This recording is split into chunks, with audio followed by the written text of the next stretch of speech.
Queridos hermanos y amigos en Cristo Jesús, damos la gloria y la honra al Señor, al Rey de Reyes y Señor de Señores, que en esta preciosa mañana nos sigue concediendo su favor y su misericordia a nuestras vidas. El día de hoy, amados hermanos, vamos a dar comienzo a la lectura de la palabra del Señor en el libro de los Hechos de los Apóstoles, en sus capítulos 17 y 18. En estos pasajes, somos testigos de los valientes esfuerzos de los apóstoles y cómo el mensaje del Evangelio transforma vidas, como también comunidades. Daremos comienzo en Hechos capítulo 17, donde Pablo, acompañado de Silas, llega a Tesalónica y, como era su costumbre, predica en la sinagoga. Sin embargo, enfrenta resistencia y se ve obligado a abandonar la ciudad. En Berea, la audiencia es más receptiva y los bereanos son elogiados por examinar las escrituras diariamente para verificar la veracidad del mensaje. Continuaremos, gloria a Dios, en el capítulo 18. Pablo llega a Corinto y conoce a Aquila y Priscila, compañeros de trabajo que se convierten en colaboradores esenciales en su ministerio. En Corinto, Pablo enfrenta oposición y desánimo, pero el Señor lo alienta en una visión, asegurándole que hay muchos elegidos en la ciudad. Amados hermanos, estos capítulos nos recuerdan la diversidad de desafíos que enfrentaron los primeros predicadores del Evangelio y cómo respondieron con valentía y sabiduría. Aprendemos sobre la importancia de la adaptabilidad en la presentación del Evangelio y cómo la verdad del mensaje resuena en diferentes culturas. Así que, amados hermanos, al estudiar estos relatos, seamos inspirados a proclamar el Evangelio con valentía, a adaptarnos a nuestro entorno cultural y a confiar en que Dios sigue obrando en medio de las dificultades. Así que, amados hermanos, vendremos en palabras de oración dándole gracias al Padre por su favor y su misericordia a nuestras vidas. Amantísimo Padre que estás en gloria, te damos gracias en esta preciosa mañana en el cual nos has concedido la vida y nos has concedido levantarnos con paz y bendición. Te agradecemos, Padre, por tu favor constante que derramas sobre nuestras vidas. Sabiendo que es un regalo inmerecido que ilumina nuestra existencia. Padre eterno, te damos gracias por tu misericordia, ya que es un río interminable y que fluye y se renueva en nuestro ser día tras día. Así también, Padre, venimos delante de tu presencia pidiéndote perdón por nuestras faltas y nuestros errores. Padre eterno, nos arrepentimos de nuestros pecados y nuestros fallos y te pedimos perdón, sabiendo, Padre eterno, que solamente tú eres el que limpia nuestros pecados con tu sangre preciosa, el cual, Padre eterno, nos ofrece un abogado y un intercesor, como nos dice su palabra: hijitos, si pecáis, abogado tenéis para con el Padre. Así también, Padre eterno, intercedemos fervientemente por tus siervos, por tus ministros, tus evangelistas y pastores, aquellos que han consagrado sus vidas a tu servicio. Concédeles esa sabiduría, esa fortaleza y ese discernimiento para llevar a cabo tu obra en la tierra.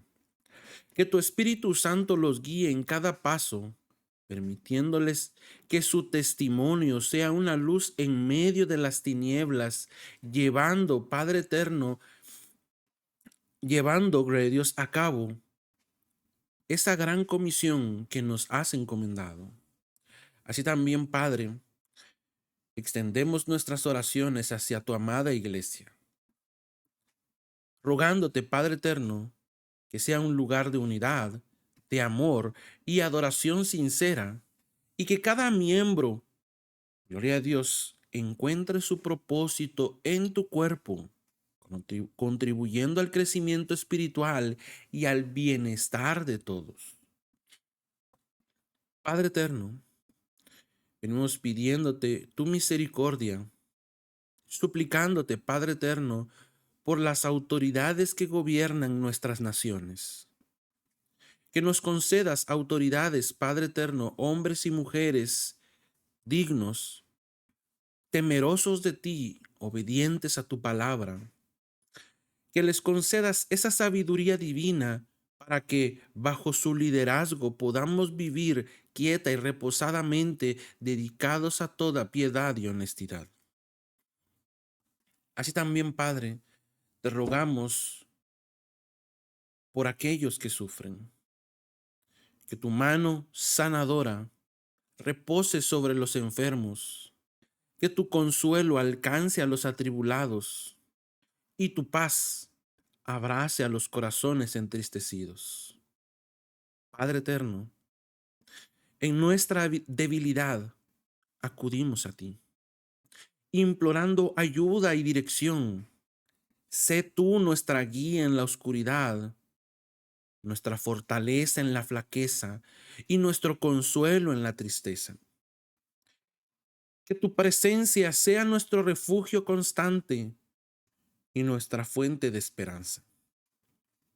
Padre eterno, confiamos en tu fidelidad inquebrantable, rogándote que tu palabra sea una luz que guíe nuestros pasos y una fuente de verdad que transforme nuestro ser, y que tu Espíritu Santo nos dirija en toda verdad y que nos haga conforme a la imagen de tu Hijo amado.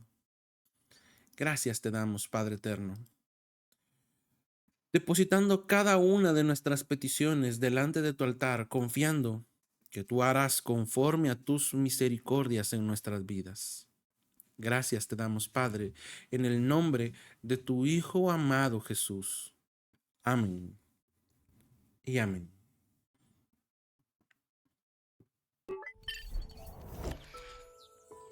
Le damos la gloria y la honra al Señor, al Rey de Reyes y Señor de Señores, amados hermanos, y damos comienzo a la lectura de la palabra del Señor en el libro de los Hechos de los Apóstoles, en su capítulo 17, en su versión Nueva Traducción Viviente, y la palabra del Señor en el nombre poderoso de Jesús dice así. Más tarde, Pablo y Silas pasaron por las ciudades de Anfípolis y Apolonia, y llegaron a Tesalónica, donde había una sinagoga judía. Como era su costumbre, Pablo fue al servicio de la sinagoga y durante 3 días de descanso seguidos usó las escrituras para razonar con la gente. Explicó las profecías y demostró que el Mesías tenía que sufrir y resucitar de los muertos. Decía: este Jesús, de quien les hablo, es el Mesías. Algunos judíos que escuchaban fueron persuadidos y se unieron a Pablo y a Silas, junto con muchos hombres griegos temerosos de Dios y un gran número de mujeres prominentes. Entonces ciertos judíos tuvieron envidia y reunieron a unos alborotadores de la plaza del mercado para que formaran una turba e iniciaran un disturbio. Atacaron la casa de Jasón en busca de Pablo y Silas a fin de sacarlos a rastras y entregarlos a la multitud. Como no los encontraron allí, en su lugar sacaron arrastrando a Jasón y a algunos de los otros creyentes y los llevaron al consejo de la ciudad. Pablo y Silas han causado problemas por todo el mundo, gritaban, y ahora están aquí perturbando también nuestra ciudad. Y Jasón los ha recibido en su casa. Todos ellos son culpables de traición contra el César, porque profesan lealtad a otro rey llamado Jesús.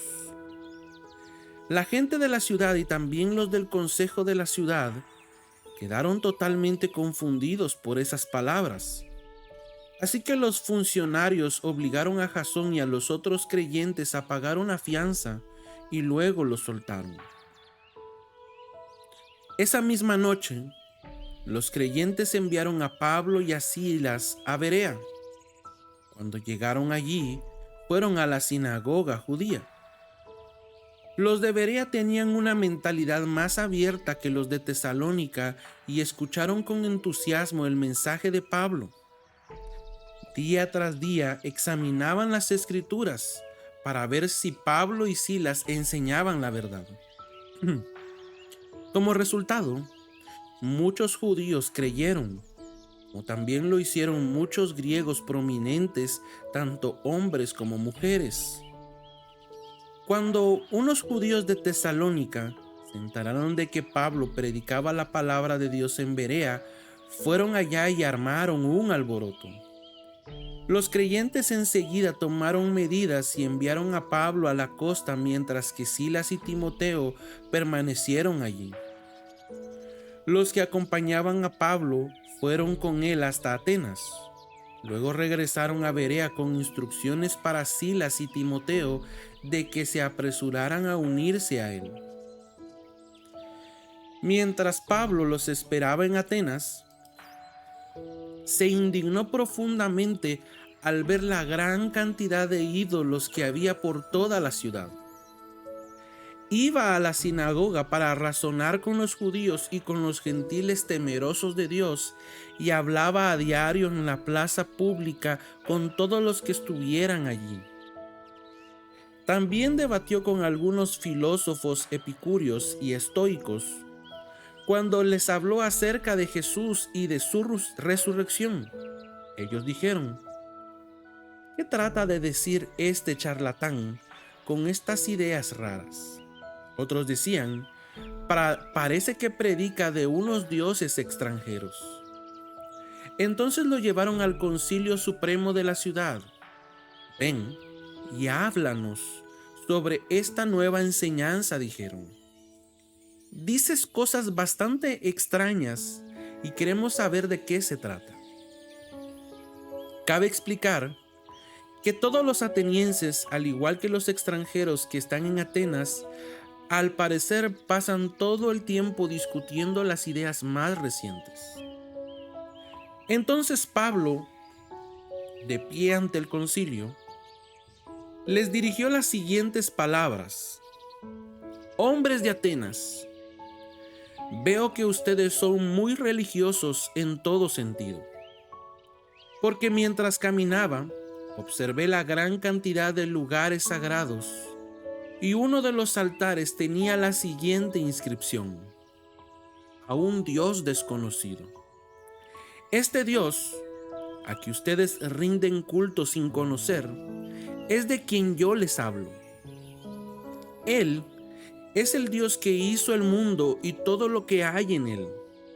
Ya que es el Señor del cielo y de la tierra, no vive en templos hechos por hombres, y las manos humanas no pueden servirlo, porque Él no tiene ninguna necesidad. Él es quien da vida y aliento a todo y satisface toda necesidad. De un solo hombre creó todas las naciones de toda la tierra. De antemano decidió cuándo se levantarían y cuándo caerían, y determinó los límites de cada una. Su propósito era que las naciones buscaran a Dios y quizá, acercándose a tientas, lo encontraran, aunque Él no está lejos de ninguno de nosotros, pues en Él vivimos, nos movemos y existimos. Como dijeron algunos de sus propios poetas, nosotros somos su descendencia. Y como esto es cierto, no debemos pensar en Dios como un ídolo diseñado por artesanos y hecho de oro, plata o piedra. En la antigüedad, Dios pasó por alto la ignorancia de la gente acerca de estas cosas, pero ahora Él manda que todo el mundo en todas partes se arrepienta de sus pecados y vuelva a Él. Pues Él ha fijado un día para juzgar al mundo con justicia por el hombre que Él ha designado. Y les demostró a todos quién es ese hombre al levantarlo de los muertos. Cuando oyeron a Pablo hablar acerca de la resurrección de los muertos, algunos se rieron con desprecio, pero otros dijeron: queremos oír más sobre este tema más tarde. Con esto terminó el diálogo de Pablo con ellos, pero algunos se unieron a él y se convirtieron en creyentes. Entre ellos estaban Dionisio, un miembro del concilio, una mujer llamada Damaris y varios más. Hechos capítulo 18. Después Pablo salió de Atenas y fue a Corinto. Allí conoció a un judío llamado Aquila, nacido en la región del Ponto, quien estaba recién llegado de Italia junto con su esposa, Priscila. Habían salido de Italia cuando Claudio César deportó de Roma a todos los judíos. Luego se quedó a vivir y a trabajar con ellos porque eran fabricantes de carpas al igual que él. Cada día de descanso, Pablo se encontraba en la sinagoga tratando de persuadir tanto a judíos como a griegos. Después de que Silas y Timoteo llegaron de Macedonia, Pablo pasó todo el tiempo predicando la palabra. Testificaba a los judíos que Jesús era el Mesías. Pero cuando ellos se opusieron y lo insultaron, Pablo se sacudió el polvo de su ropa y dijo: la sangre de ustedes está sobre sus propias cabezas. Yo soy inocente. De ahora en adelante iré a predicar a los gentiles. Entonces salió de allí y fue a la casa de Ticio Justo, un gentil que adoraba a Dios y que vivía al lado de la sinagoga. Crispo, el líder de la sinagoga, y todos los de su casa creyeron en el Señor. Muchos otros en Corinto también escucharon a Pablo, se convirtieron en creyentes y fueron bautizados. Una noche, el Señor le habló a Pablo en una visión y le dijo: no tengas miedo, habla con libertad, no te quedes callado, pues yo estoy contigo y nadie te atacará ni te hará daño, porque mucha gente de esta ciudad me pertenece. Así que Pablo se quedó allí 1 año y medio enseñando la palabra del Señor. Cuando Galión llegó a ser gobernante de Acaya, unos judíos se levantaron contra Pablo y lo llevaron ante el gobernante para juzgarlo. Acusaron a Pablo de persuadir a la gente a adorar a Dios en formas contrarias a nuestra ley. Pero justo cuando Pablo comenzó a defenderse, Galión se dirigió a los acusadores de Pablo y dijo: escuchen ustedes, judíos, si aquí hubiera alguna fechoría o un delito grave, yo tendría una razón para aceptar el caso. Pero dado que es solo un asunto de palabras y nombres y de su ley judía, resuélvanlo ustedes mismos. Me niego a juzgar tales asuntos. Así que los expulsó de la corte. Entonces la multitud agarró a Sóstenes, el líder de la sinagoga, y lo golpeó allí mismo en la corte. Pero Galión no le dio a eso ninguna importancia. Después Pablo se quedó en Corintio un tiempo más. Luego se despidió de los hermanos y fue a Cencrea, que quedaba cerca. Allí se rapó la cabeza según la costumbre judía en señal de haber cumplido un voto. Después se embarcó hacia Siria y llevó a Priscila y a Aquila con él. Primero se detuvieron en el puerto de Efeso, donde Pablo dejó a los demás, Mientras estuvo en Efeso, fue a la sinagoga para razonar con los judíos. Le pidieron que se quedara más tiempo, pero él se negó. Al irse, sin embargo, dijo: si Dios quiere, regresaré. Entonces zarpó de Efeso. La siguiente parada fue en el puerto de Cesarea. De allí subió y visitó la iglesia de Jerusalén y luego regresó a Antioquía. Después de pasar un tiempo en Antioquía, Pablo regresó por Galacia y Frigia, donde visitó y fortaleció a todos los creyentes.